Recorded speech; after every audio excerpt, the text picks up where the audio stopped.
Don't you feel anxiety in many different places though? I feel it in my gut. I feel like I'm so scared of being anxious because I'm like, what if I have to poop? I can't afford to feel anxious. It's the I used to feel it in my underarms. shut the fuck And then I up. got Botox. And now I am anxiety proof in my Ooh. armpits. I wonder where it's gonna come from next. Because it has to go somewhere. I'm on an anxiety free streak, please. Okay. Yeah. No Nazar, guys. No, Nazar.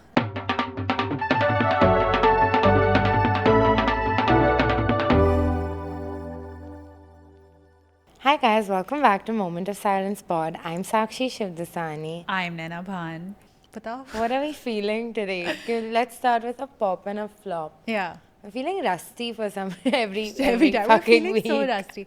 I have a popcorn, Okay. which is that the building that was being constructed next to my house has finally finished being constructed. So I and the labor are no longer making eye contact. Amazing. My flop con is that the building to my right Oh, has now been brought down, and every night at 3 a.m., the JCB is offloaded from a truck, and every night it's just honking and beeping, and I haven't slept in 3 weeks. 3 a.m. is illegal. It is.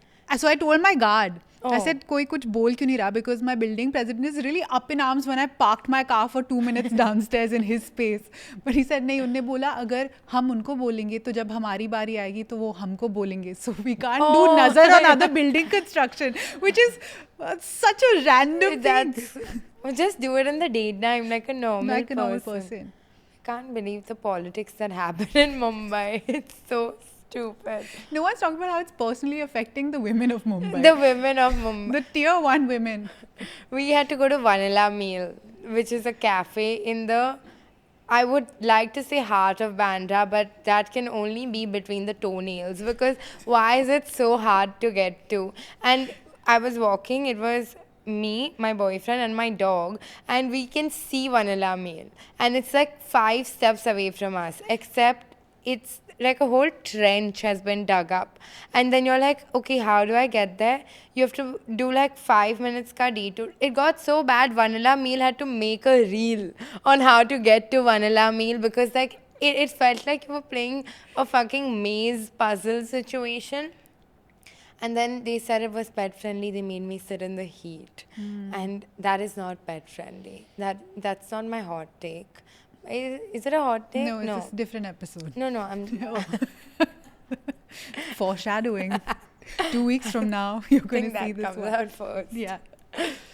No. But I'll tell you, the thing is that Sakshi and I have gotten so obsessed with the food that we're putting into our systems, and we've turned it into an Olympics of scavenging. Anytime Sakshi or I find like a source of good protein, it's an immediate group text. You have to go and get it. No, and my new thing is that I need to try it at home. Okay, I have the best cook in the whole world. Shout out Pooja. So we find recipes, and then I'm like, where am I gonna find the ingredients? Because some of the ingredients they're like exotic, but like having caviar with your breakfast at home, 10 on 10 experience. Yes, I did try it. Wasn't very easy to procure the caviar, but that's going to change very quickly because Food Stories is coming to Mumbai. It's opening in Bandra and Lokhandwala. They have, you name it, and they have it. They have caviar, they have a water bar situation. They have a water bar with a water sommelier. And what is that? Because I had to look it up. There are different kinds of water, and each water has a different taste. So there's sparkling water, there's glacial water, there's mineral water, and then there's another kind of water. And this person tells you what water would work best with which meal. No, and this is, it's ridiculous. I know it, Naina knows it, you know it. But I do have a friend, every time I meet him, he carries his own like Perrier with him because he's afraid that I won't have it at home. He is right. I do not have Perrier chilling in my fridge. So I feel like there's that consumer, who's so particular about the randomest things. You go to their house and you're really excited as to what kind of cheese you're gonna try, and you see the go cheese sitting in your fridge, and you're like, Go, cheese. go cheese. No, but this is genuinely all the bougie, fancy people I've met in Mumbai. I'm admitting this out loud on this podcast. Whenever I go to their houses, I pretend to ask them to do a task in the other room, and then I go through their fridge Fuck up. to see what ingredients they have. And I have to say that going to a nice grocery store, especially if you have a true crime podcast running in your ear, I can spend 4 hours at a grocery store. I think it's also a great bonding experience. Checking how someone picks up their groceries and what water they reject, what water they accept. Because I remember I was in Phuket with my boyfriend and I reached for the Evian and he said, "Why are you wasting money?" And I said, "I don't want to live in this world." Where I can't pick an Evian without some man chuppering in my ear about why am I wasting money on a 3 baht difference. So the thing that Sakshi and I are going to start doing, we've decided to do every Monday, and Food Stories opening in Bandra and Lokhandwala is going to change this for us, is that we're going to make each other tiny snack tins. Yeah. And every weekend we have to get creative with what tiny snack we add to that little tin. 300 calories, gluten free, and protein rich. This Monday passed and none of us mentioned it. That's Don't- because Food Stories hasn't Hasn't opened yet. yet. So when Food Stories opens, go with your friends and make each other these little snack tins. And while you're at it, go check out their kitchen studio. They do workshops and everything. Back to the episode. What's your popcorn and flopcorn? My flopcorn is that my gym trainer has abandoned me. He has basically taken my muscles and punched me in the face. He has left the gym. And now, going to the gym sucks. We all know it sucks. But you have a trainer there that you can be mean to or be nice to. You have to have a rhythm with your trainer. And I had a great rhythm. We were like cha-cha-chaing in the gym, okay? We had a great rhythm going. And he just decided to focus on his own career over my 300 grams a month weight loss. Guts. 1 second. This cha-cha-chaing is basically where can Sakshi spend 1 hour bullying a man and it is allowed. And her trainer had given her full consent. Anytime you turn to Sakshi in the gym, they are fighting. Yeah. Like cats and dogs, they are fighting. And now Sakshi's big problem is, who do I fight with? I have to be nice while training. Okay, so the thing is, I'm lifting extremely heavy in the gym. No matter what the workout is, if any other woman is given X amount of weight, I'm given 2x that weight on average. Okay, so now, and I'm giving the same rest as the people lifting less than me. So that frustration needs to go some. I'll do it. I just need to bitch at it for a bit. So I'm very upset that my trainer has left the gym. That is my flopcorn of the year, I think, so far. And my popcorn. It's always so... I bought a new bag. I bought a red Longchamp bag Oh, very nice. to add to my collection of green Longchamp bag. Can you just to flex, what do you lift at the gym? I want to know. What do I lift at the gym? Like what weight are you pushing, pulling?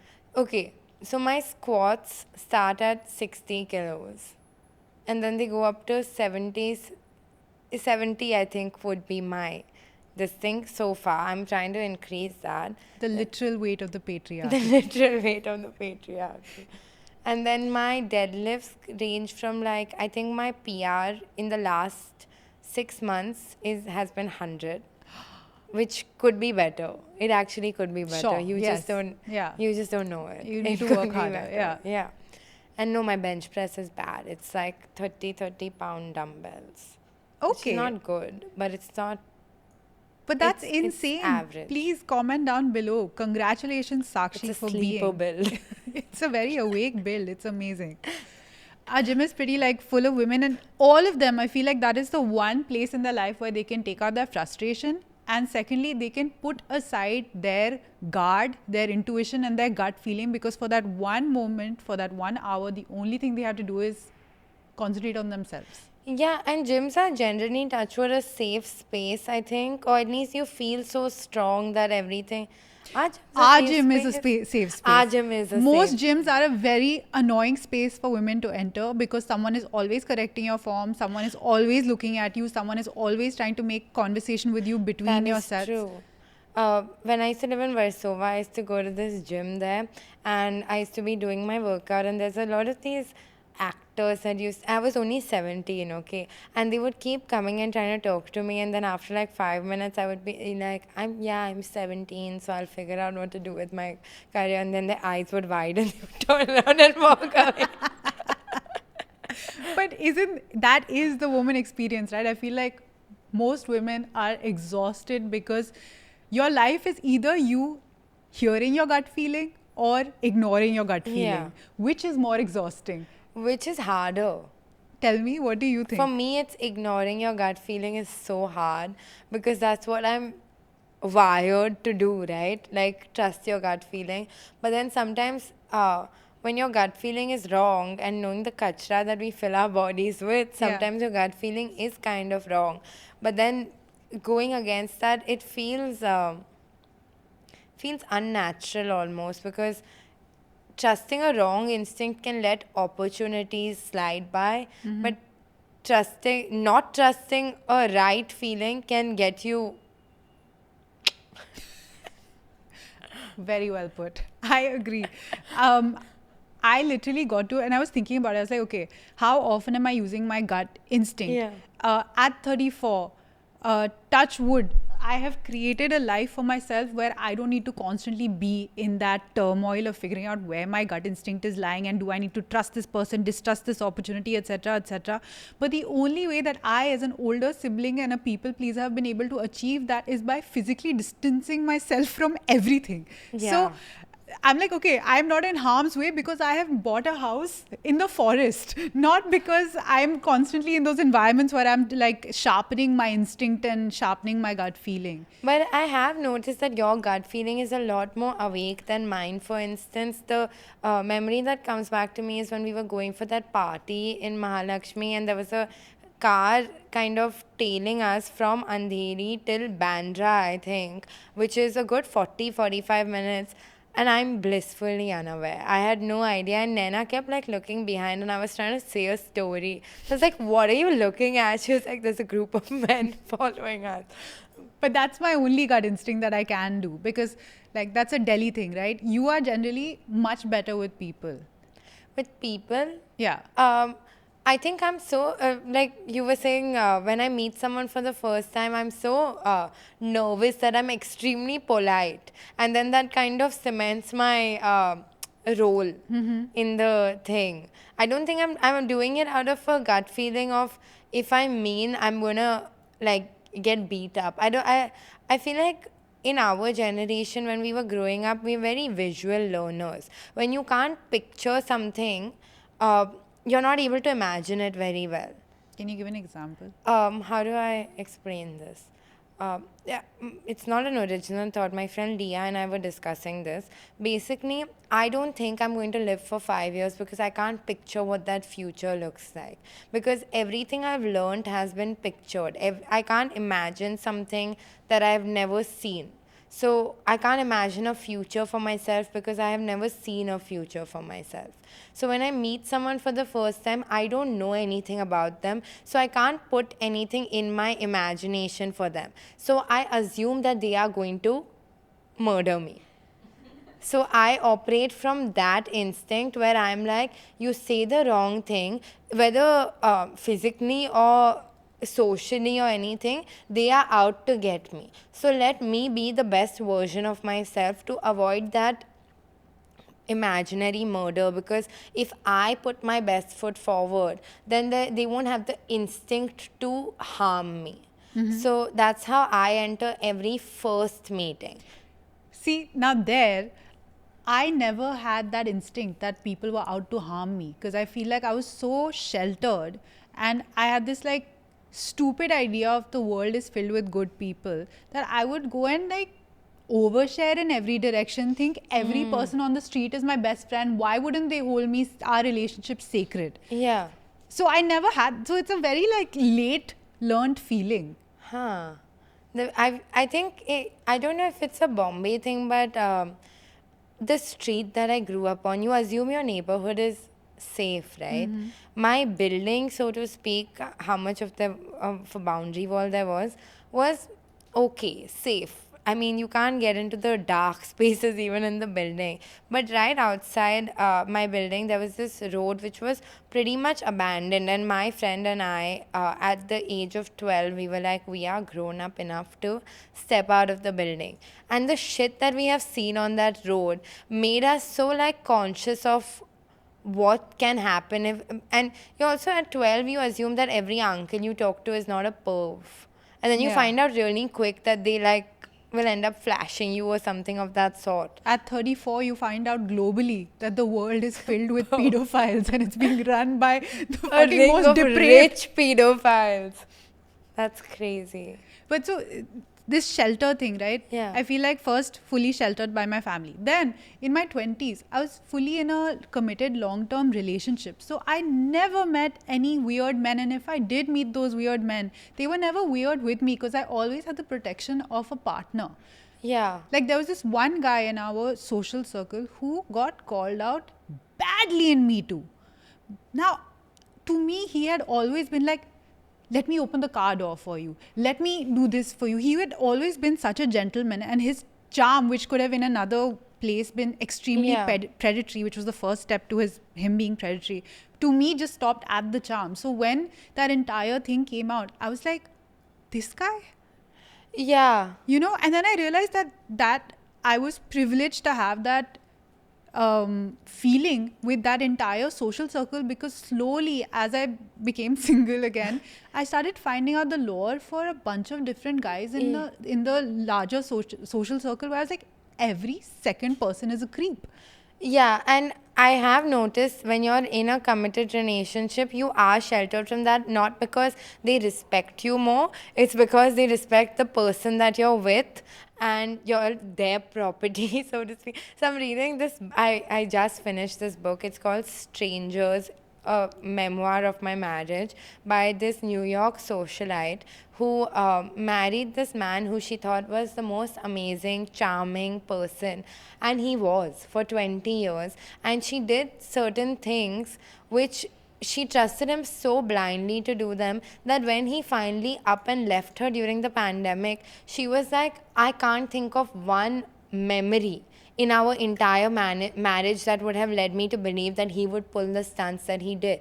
But as she's writing, there are certain like turning points where as a reader you're like, how can she do that? Because she switched off her instinct so bad. She just said, okay, I was happy to do this for him, I was happy to do that for him. He left her like destitute basically, and then her rebuilding of the journey and how he basically used her to come up in New York high society. I genuinely think, and she starts seeing men for what they are. Basically, he takes her to the cleaners and she's talking to one of the male friends, and he's like, oh, by the way, his form in tennis has gotten much better, so I'm upset with you for divorcing him. Because he gets rattled every time he speaks to you, so he plays more aggressively. So for men, it genuinely feels like a joke what happens. And then she's like, these are men that I loved, I hung out with them, I looked after them, but when I wasn't associated with this man, they just like Up and left. up and left. Which doesn't mean that you spend your entire life being highly suspicious of your immediate partner, but it does mean that you have to keep yourself secure at all points of time. Like you have to, today in the morning when I was coming here, I was talking to a friend of mine and we were just discussing the many divorces in our friend group, and he's been married now for 7 years. I was like, okay, so what is the secret to a successful marriage? So he's like, just being really independent. We both have our independent lives. When we didn't and when we were codependent, we were fighting all the time. Have an independent life. Love your partner, but have things that work for you. Malika Dua was talking about kitties recently, and she was saying that, you know, why did we all shit on the kitty system when it's beautiful. Like a bunch of women co-opting making sure that everyone around them is safe, making sure that they can pool their limited resources to help each one of them attain something materialistic that would take their life further. Like my domestic help bought a washing machine from her kitty, you know, like, so there are great things happening, but because you see a group of women like doing atka, latka, matka, jhatka, you're like, oh, this is something silly. I think there's something about not wanting to be an auntie that we're all plagued by a little bit just because of how aunties have been portrayed in society. Yeah. You know, because they can be judgmental or whatever. Again, I feel like the more curiosity you have in what made them the way that they are, it's very hard to hate an auntie. Unless it's this one auntie that I'm thinking of.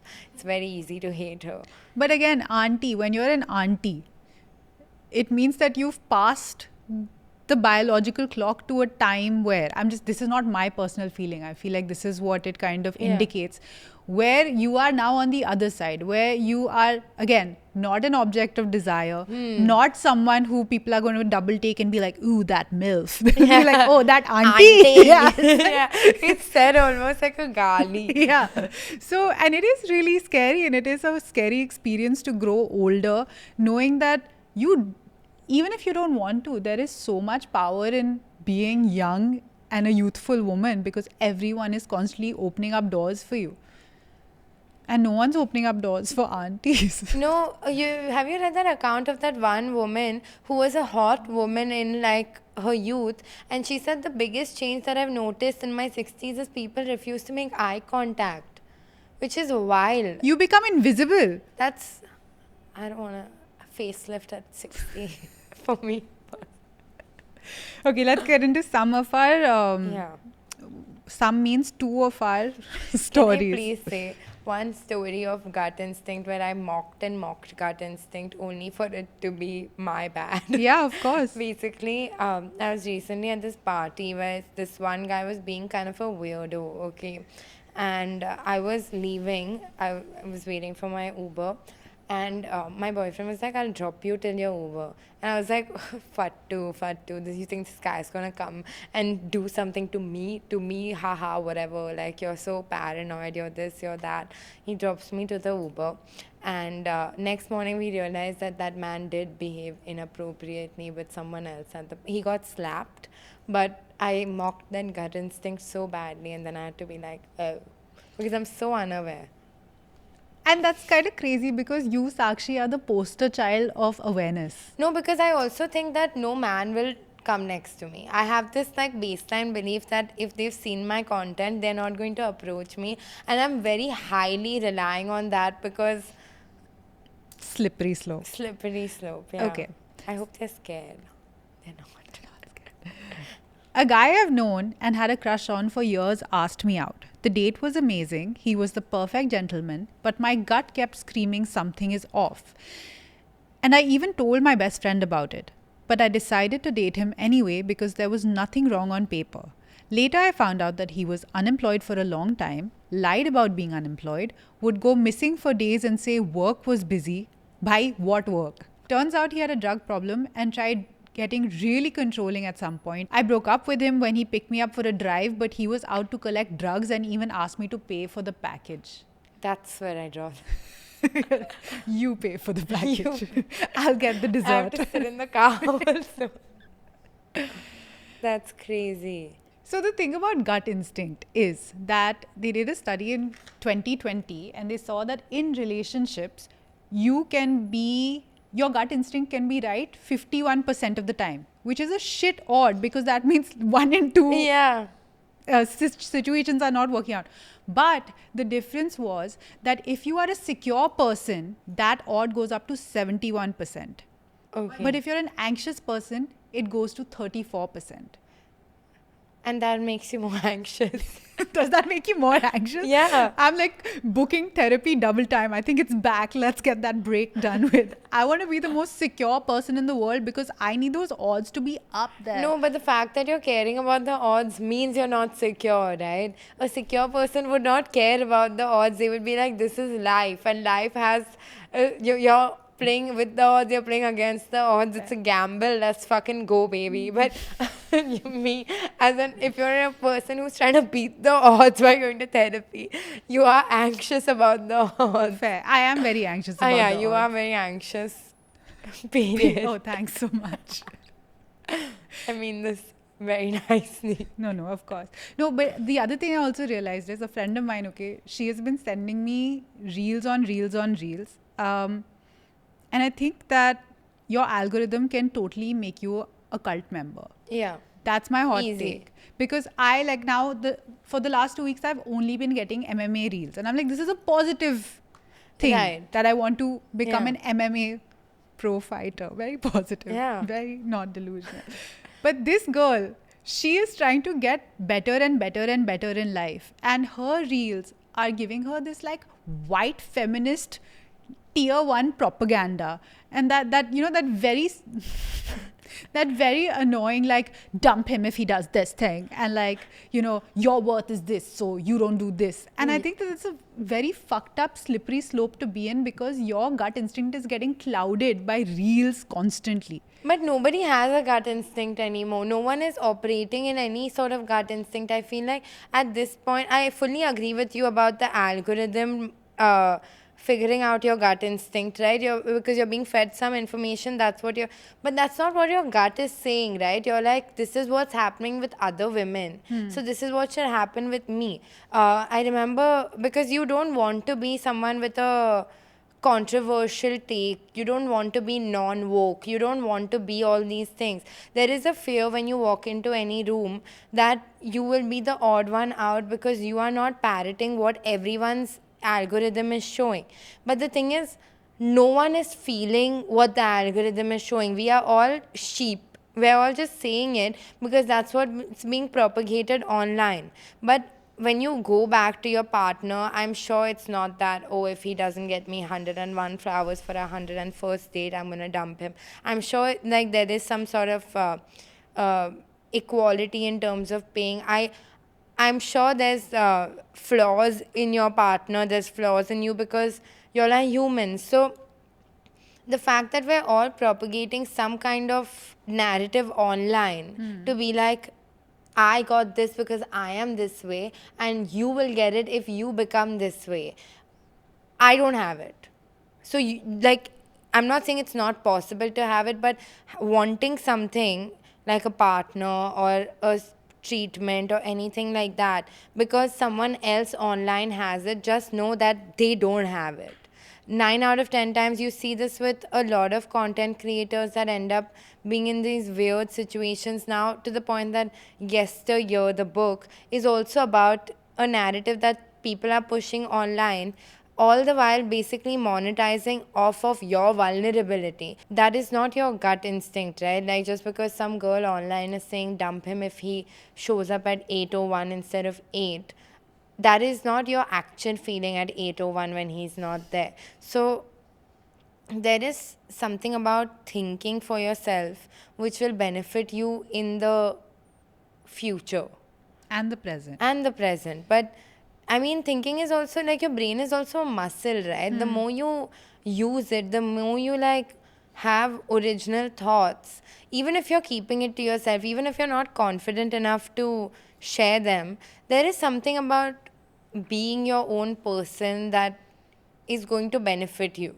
Yeah, which is harder and harder, because Yeah. again, there are every moment of your life you can borrow an opinion now, because you open Yeah. your phone and it's there, it's available for you. You can take on whatever you want. You can take it on for 10 minutes. You can make a full real thought piece about Yeah. it. From what you're saying, the difference that we have to make, the distinction is between anxiety and your intuition, and how those two things separate. Now, a gut feeling literally comes from the fact that your gut, your brain sends a signal to your gut that makes you feel either, say, butterflies, or it makes you feel that lurchy feeling in Yeah. your stomach. And that kind of warns you that something is up. Anxiety is fear based. Yeah. So, and the easiest example that I can give is when you're dating somebody and you're feeling fears and you're letting your fears creep in. There are those multiple occasions when you've had a fight or you're feeling some kind of way and you're like, I need to break up. Oh my God, I need to break up with Yeah. this person. I need to break up with this person. And that feeling reaches this like high emotion. That is anxiety and that is fear. Conversely, when you actually reach a point of breakup and you know that these are the feelings about this relationship that are not working for you, tell me if this has happened for you, but you are the calmest when you know that feeling. When you know that this relationship is over, you are the calmest person and you can leave that situation knowing in your gut that you're doing the right thing. Yeah. I Has think that happened? Are there any situations in your life where that's kind of for happened? me, there is a calm. I feel like when I'm sure of a decision, I'm not toiling with some sort of internal conflict. But I don't know whether that's. I guess you have nothing worth fighting for then, right? So there's nothing worth getting worked up about. But I do think that's quite accurate in terms of anxiety versus gut feeling. But it's very hard to differentiate the two, right? Because your anxiety also you feel in your gut. Like that. Don't you feel anxiety in many different places though? I feel it in my gut. I feel like I'm so scared of being anxious because I'm like, what if I have to poop? I can't afford to feel anxious. It's the I used to feel it in my underarms. Shut the fuck And then up. I got Botox. And now I am anxiety proof in my Ooh. I wonder where it's gonna come from next. Because it has to go somewhere. I'm on an anxiety free streak, please. Okay. Yeah. No Nazar, guys. No, Nazar. Where do I feel? I don't know when I switched my gut off, but I feel like I'm either hyper aware, which is anxiety, or I'm unaware, which is turning my brain off. But I think a gut instinct, I'm trying to think about places where I would have kind of.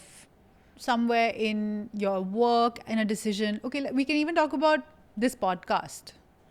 Yeah. So when I started this podcast, when I came on board, it was mainly Naina's brain, and I had only seen her online, but I felt like if I do this with her, it will be successful only because of the way you operated. And I was like, there's some people that operate a lot verbally, they tell you that they're doing a lot, and then there's some people that just do a lot and they're okay doing a lot. And I think you were the latter. So I was like, okay, she's not just talking, right? She's actually doing stuff and she knows a lot of behind the scenes. So I think that would have been a more educated guess than a gut feeling. But in terms of, I had a gut feeling that I would always be popular in my work. I knew I would be doing something that would bring me to talk to a bunch of people. I would be in the realm of known. And I've had that since I was 13. So that was my biggest clap back to my dad was like, when I'm famous, you're not going to be able to talk to me like this. Spoiler alert, he still talks to me like that. Well, that's interesting. What other positive gut feelings have you had that you then stuck by? Oh, this is so random, but basically, I was the shortest in my family, and I had this gut feeling that I would be tall. But I don't know if that's a gut feeling or it's genetics because my whole family is tall. I'm still the shortest in my family, so I don't know if that makes a lot of sense. I sometimes, I come here and I have a gut feeling that I'm gonna say something dumb.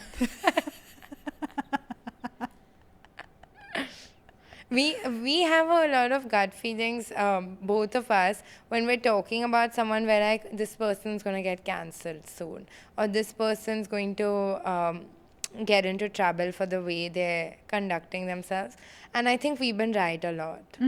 Yeah. That's the great part about having a community of people around you, whether it's your partner, whether it's your best friend, whether it's your colleague, because then you get to kind of use each other's strong suits and come to an instinct together, because Yeah. there are certain things Sakshi's really good at. Like she's super good at kind of understanding people. I'm good with the She's the good at logistics. everything. So when we combine both of those things, it's fared us really well. One functional person. It's one functional person. with skills. Do you have any gut feelings about me? Like, do you feel something in your gut that I'm gonna do or say or something? So again, how we started the podcast, I knew in my gut that it would be you.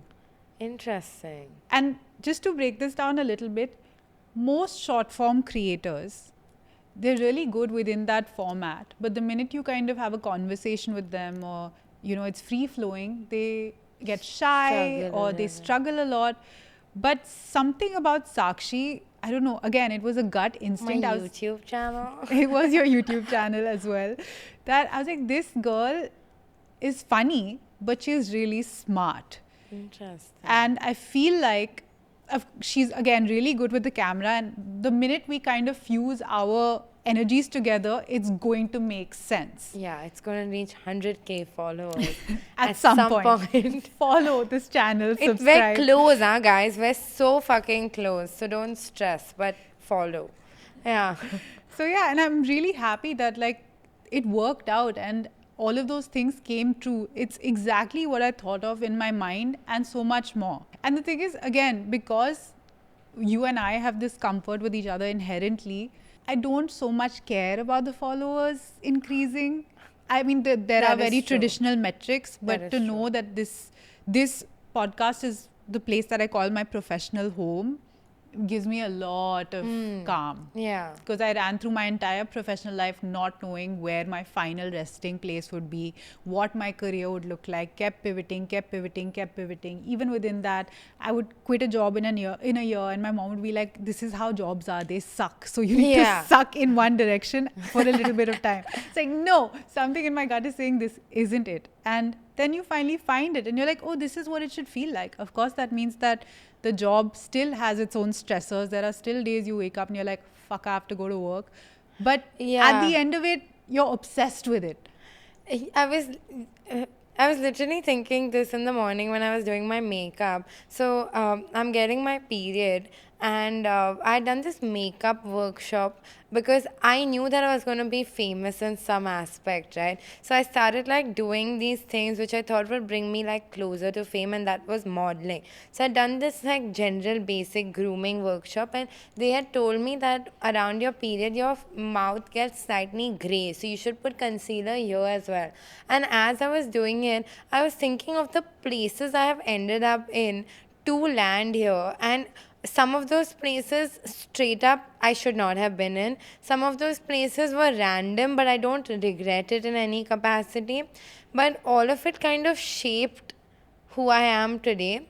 And then those stepping stones, and we were discussing this about Arundhati Roy's memoir as well, where she was just making decisions based on just gut, and it may have moved her sideways or parallel or however, and then it kind of like brought her journey to a point, right? So every decision you make is kind of a stepping stone, even if it's sidestepping, even if it's front stepping or back stepping. It definitely is. Even if it's not a calculated decision, I feel like you end up where you have to be. Agree. Yeah. Yeah. Beautifully put. Yeah. Just because I was putting concealer around my lips. No, but the period gut instinct is the best, right? Like every time I have a craving for strawberry cheesecake cornetto, my period is coming. Every time I have a craving for, this is the grossest thing I eat, okay? No offense to anyone who works at this place, but a chicken bhuna Frankie roll from Shaky Wakey. Shoot me. I can eat that, and to the point that I wait for my boyfriend to leave before I order it. I can't justify eating this in front of anyone. This is like, but I know my period is coming. Or every time I take a nap, I know my period is coming. And yesterday I had to take a nap. So we're on the cusp. What about the other 29 days when you are napping in the afternoon? I never nap in the afternoon. Never? No, only Oh. that one day a month. I'm just busy. One question or a couple of questions that I think come from trying to test your gut instinct is one, before a date, asking a man if he's a kidnapper. And I'm just like, oh, I hope you're not a kidnapper. Haha. And what's the right response to tell you that they aren't a kidnapper? If they like get scared. Oh. If they're going to kidnap you, they'll react weird. And what if he like is doing it as a negging thing and he's like, yeah, I'm gonna Then you take know you for hostage. sure he's not a kidnapper. And then the would you love me if I was a worm question? Yeah. I do think there is something about the response, whatever it is. Okay. It can be a no, yes, whatever. I think there's something you're trying to test your gut feeling by asking that question. Okay. Would you love me if I was a worm? Yeah. What did I gain from this I don't know. experience? Would you love me if I was a worm? Yeah, of course. But would you still do the podcast with me if I couldn't talk? Yeah. I See, would. that makes me feel something good. Yeah.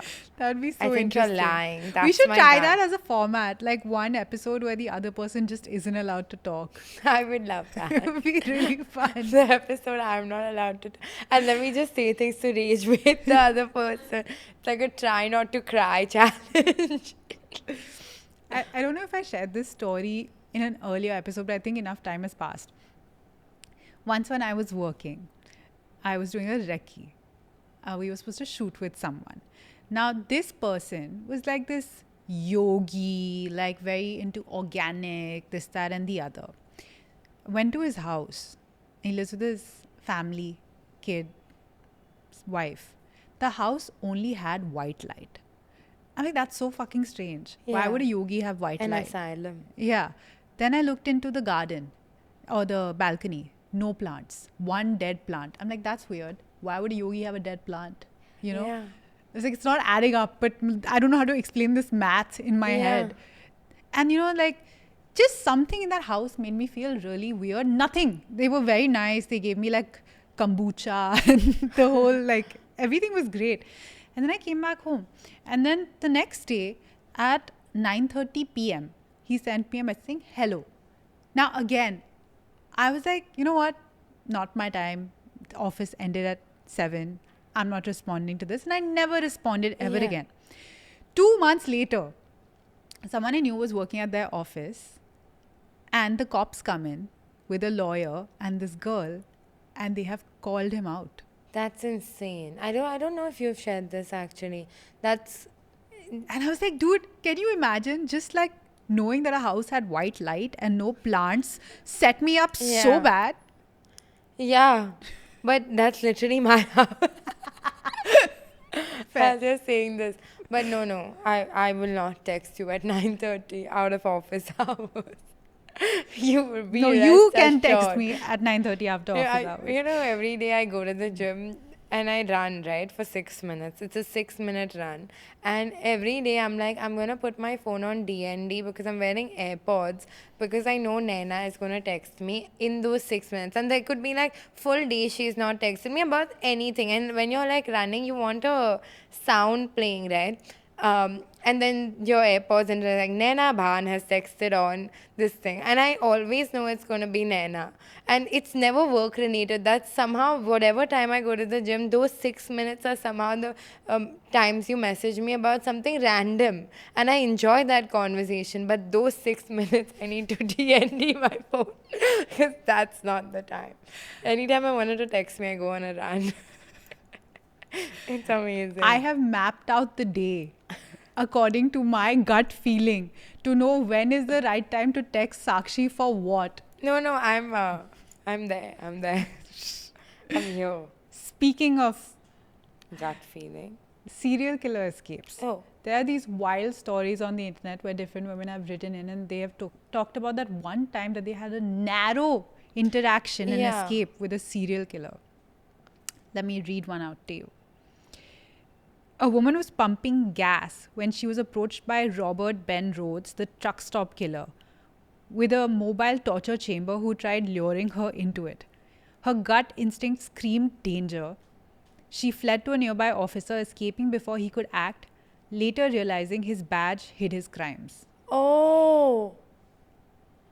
Wait, what the hell? So The guy police she officer ran was to a serial killer. this woman, it was her fate. Rest in peace. I think she would be dead by now. Of natural Can you imagine you're causes. running from one calamity into another? There's a limit to how much one person can keep up with. This is a one. I work at a hospital. There was a RT that I did not like. What is an RT? Resident. Let us know. I had no reason to not like him, but I would do everything to avoid talking to him and got weird vibes when he spoke to patients and families. A few months later, I found out he murdered a woman in his house and was found rolling her body up in a rug. That's insane. Wow. That's crazy. What do you do in a situation like that? I don't know, but you know, like this woman, I do believe that it's not possible for someone to be so amazing and then have this. Like, I'm sure there are some weird fucking things just as society we ignore in someone. There's no way you're like a completely functioning person and your hobby is murdering. You know, you have to have something weird about you. I'm a normal person, I still have trouble in social interactions. This person who's trying to bite your head off, there's no way they're masking so well. It's always like something very micro. I feel like the way they would cut their sandwich or something, you know? Yeah. Like they get this one order for lunch every day. That's a sociopath. Oh. I swear, I'm telling you, when I was trying to get diagnosed as a sociopath, some path, bro, like an empath, I don't care. Trying to get diagnosed, I can get on some medication. No one wants to diagnose me. I'll diagnose you. You're You're lazy. you're a Bandra brat and you are just in luck because Food Stories is opening in Lokhandwala and Bandra and you can spend all your time there ordering all the ingredients for your one meal that you have every I day. hope they have some fun flavored like candy. Yeah, of course they do. Yeah. Like They you know- have like a 160 kilo of cheese that they're selling. I'm sure they have some interesting candy. candy. Excuse me, do you have gems actually? And they're like, oh yes, but would you like to try our water bar? I'm like, Kit Kat? Sakshi's going to rage bait Food Stories. Just watch this happen. No, I'm excited. It's opening. I crossed the under construction store yesterday, and my mom and I were asking each other like, "What is this? What is this?" And then the call was after, so I realized what it was after. But it looks great. It's in a new swanky building in Lokhandwala. I'm excited. Mhm.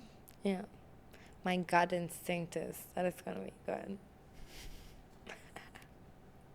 Have these ever happened to you since you're such a fine artist when it comes to picking up on gut instinct? Am I? I think so. Okay. You know what? I don't know if this classifies as a gut instinct, but you meet someone for the first time and then you're like, I'm going to get annoyed with them in a month. Is that gut instinct? That's just you being judgmental. We. Someone who's very charming and nice. Like they're so polite to their chosen victim in order to manipulate them and disarm them. This I feel like we can Figure out, figure right? out. It's happened with us where someone's being really, really nice and you know that they want to come on the pod. Where the converse has also happened, where Sakshi and I are such free-flowing conversers that now we are straight talking bullshit in every meeting. Like there's bullshit flowing out of our asses. And the thing is, she stops and I pick up that bullshit and take it in another direction. I stop, she takes it and takes New certification idea. Bullshit sommelier. Okay. Then someone does. Okay. Too many details. Someone who is lying is giving too many For details. sure. Like, you know, you're like, I can't come to work because there's water logging in my area and a picture of the water. You clicked it last year. I just know because I've done it. In fact, now, now when I'm cancelling a plan, I'm like, hey, sorry, won't be able to make it, emergency. Yeah. I don't say anything more like, oh, my dog ran into this. I said emergency and they were like, what emergency? And I was like, huh? Who asked what emergency? Someone asked and I was Sick. so caught. Oh. I just ran. So, you know. Okay. Uh, typecasting. An insult is used to get a chosen victim who would otherwise ignore one to engage in conversation to counteract the insult. This is my life story. What is this? Basically, someone insults you as Negging. a Yeah. negging. Yeah. A negging. A negging. Yeah, I would fall for that really There's hard. an example here. It says, "Oh, I bet you're too stuck up to talk to a guy like me." Would you fall for it? I feel like we've been in those rooms like recently where someone's like, "Oh, but your podcast," or like, "Oh, but Naina Bhan will not talk," and Naina says, "Yeah." I've seen that also. Huh? Depending on how irritating the person is, then I'll be like, "So you're right." Yeah, Yeah, fair. which is quite nice. But if they're nice, then I'll do it. Yeah, if they're nice, then whatever, And bro. serial killers are nice in a first meeting. You think so? Yeah. Do they only get bad when they're stabbing you? I would be like, no, you can't switch up on what the hell?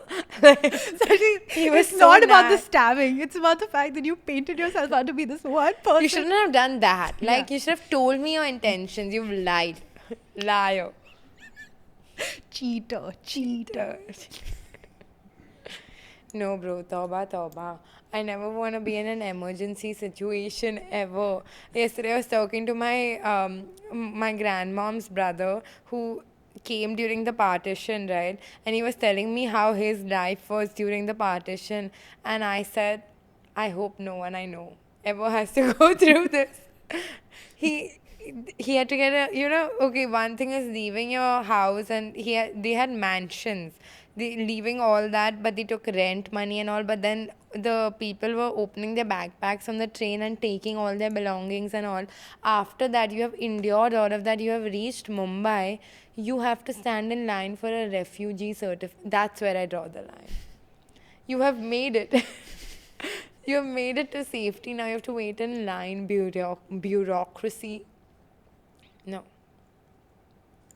And then they had to live in like this really Railway small camps and lots of chamber. disease. And Yeah. Not yeah. disease. There was disease. Not for my family. They haven't told you about it. But Now there's disease. you're telling me 2,000 refugees are living on a train station track in tents where one tent is being shared by 8 families. There's no running water, there's no running bathroom, and there isn't disease. Just to be clear, Sindhis were sorted. In Bombay. Oh, Yeah. Delhi was different. Delhi was different. Because I feel like there was a lot of Sindhis who had settled in Bombay already. So I think there's still some Sindhi colonies in Mumbai where there are apartments. They're very small, very, very small apartments, but they are there. So those were the refugee camps. No, like my nani, she had to, for I think the first year they were living at the railway track, they had to, Oh. the entire settlement had to go and take a bath before the railway station started in one set of bathrooms. Oh, shit. Yeah. So, I hope that never happens, bro. Yeah. Touch wood. These British people, now I have something out for them. 1 second. But the partition was not a British concept. They caused it. They caused all the divide and rule, and all was all them. And then politics, whatever. Politics have been playing around with civilians for years and years. Yeah. But if the British had never come, we were living only as one undivided nation. We were living as only a divided nation. There No. Yes, every state was its own empire. That's fine. At least they're living in harmony. They're not They fighting were not with each living other. in. They were not living in Were they harmony. not? They were not living in harmony. But no one was getting unsettled.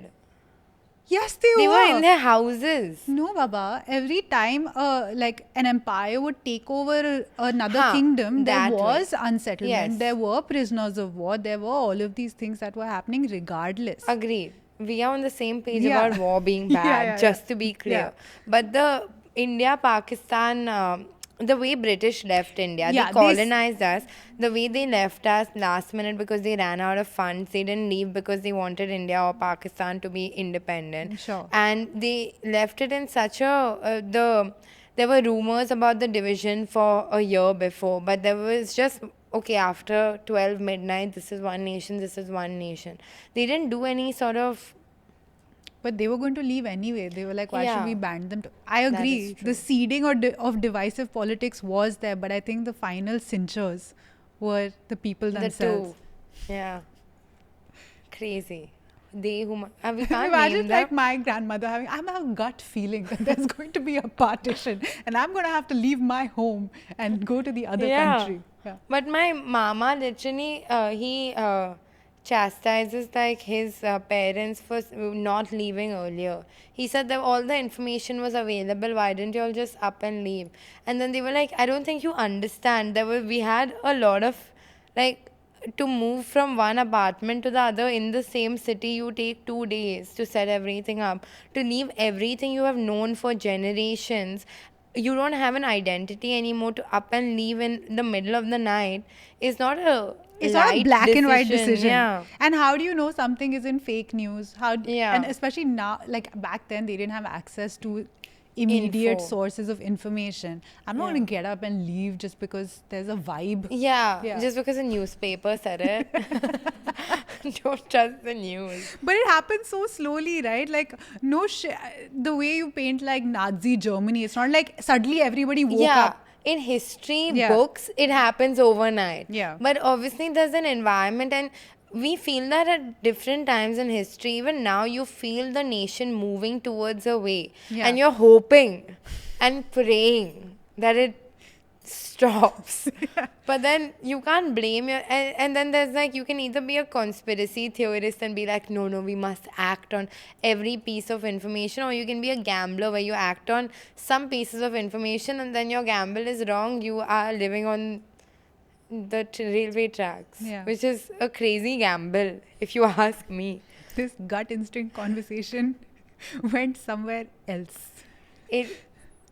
I think And it's I relevant. like where it Okay, went. okay. I'm saying. Okay. Yeah. I do agree with one thing Samaya said, which I will back, is that you don't fight a losing fight. I don't think there's any bravery in that. You tactically, you wait for the time when you have some kind of control of the situation, and then you use your best. Agreed that you Strength. can't fight from outside the club because you can't even get in. You have to be in the club to fight. I'm Yeah. aligned on that, but there is a point where if you think you never have control and you never stand up, like, being an early adopter of your beliefs rather than a person in a movement, I feel like you will die either way. But one way you will die as a statistic, one way you will die as an example. Yeah, but I'm saying you can have those thoughts, sit with them, and do it quietly. Reach a stage where you're in the best shot to do. Yes, yeah, because Yeah. you only get that one shot, and Yeah. if it's shut down before you even have any visibility, Then you're a statistic. Then you're a statistic, yeah. You don't need to be a statistic. Be a follower of Moment of Silence podcast. Subscribe to this channel. Hype us. Leave a comment. And tell us what you thought of this episode. Bye, guys.